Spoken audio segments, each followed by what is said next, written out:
Hey everyone, TJ Hernandez here, and I'm the founder of RosterCoach.com, a classroom-style video-based website that's designed to help you improve your daily fantasy sports game. Today's preview is from a lesson on how to use Vegas lines to help you find wide receivers to build your lineups around when playing NFL DFS. If you like this video, please like and share it, and don't forget to leave a comment below. Included in the article is this graphic, which shows the correlation coefficient between positional scoring. For those of you who don't already know, correlation coefficient tells us the relationship between two data sets ranging from -1, inversely related, to +1, directly related. In this graphic, you'll note that before every position, there's either an X or a Y. Those are to distinguish between the different teams. So, for instance, if I wanted to find the relationship between a running back and a DST of the same team, I would be looking at X RB1 on the bottom row and matching that up with X DST on the left-hand column. Obviously, we're here to talk about pass catchers, so that'll be our focus. And if you look, you can see that quarterback scoring correlates strongly to wide receiver and to a lesser extent tight end scoring. Obviously, this is going to matter when we stack for tournaments, as the point of the piece is suggesting, but it's also really crucial for us for choosing wide receiver and tight end targets in general.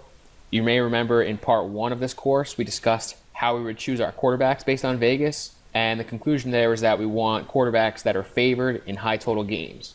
There's probably going to be a few quarterbacks that fit that criteria every week. Exactly how many will probably vary based on the matchups, but you're obviously only going to be playing, for instance, one quarterback in a cash lineup every single week. But what I really recommend you doing is taking the top targets for all of the quarterbacks that fit that criteria, including the ones that you aren't going to use, and just keep those guys off to the side for yourself as wide receiver and tight end plays, because the relationship between especially quarterback and wide receiver scoring is the strongest that we can see in daily fantasy. I, of course, wanted to dig a little bit deeper than that, so I took a look at wide receiver and tight end scoring with respect to the Vegas total and spread. As I've been doing throughout this series, I used the Trends tool over at Fantasy Labs, and I created the same groupings that I've been creating throughout the course. Over here on the left is the data based on total, and we can see that the higher a projected game total is, the more fantasy points that are going to be scored by pass catchers.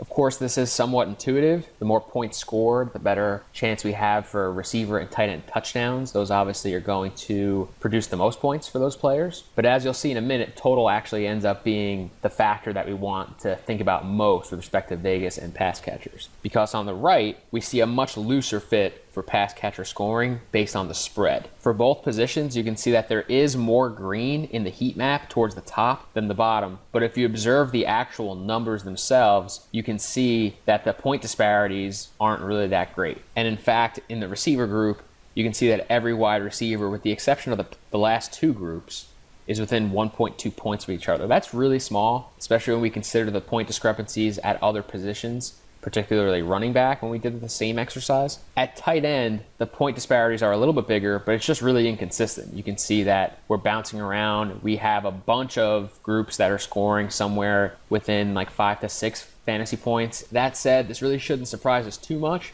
since pass catchers obviously aren't penalized the same way quarterbacks are when playing from behind. Clearly, in some of these games, an increase in pass attempts is helping the pass catchers to produce. Unlike at quarterback, where maybe we see an increase in pass attempts, but that also increases turnovers and decreases efficiency. In general, it would seem that we're better off choosing our wide receivers through Vegas total rather than spread. And that's something that should matter for both cash and tournaments.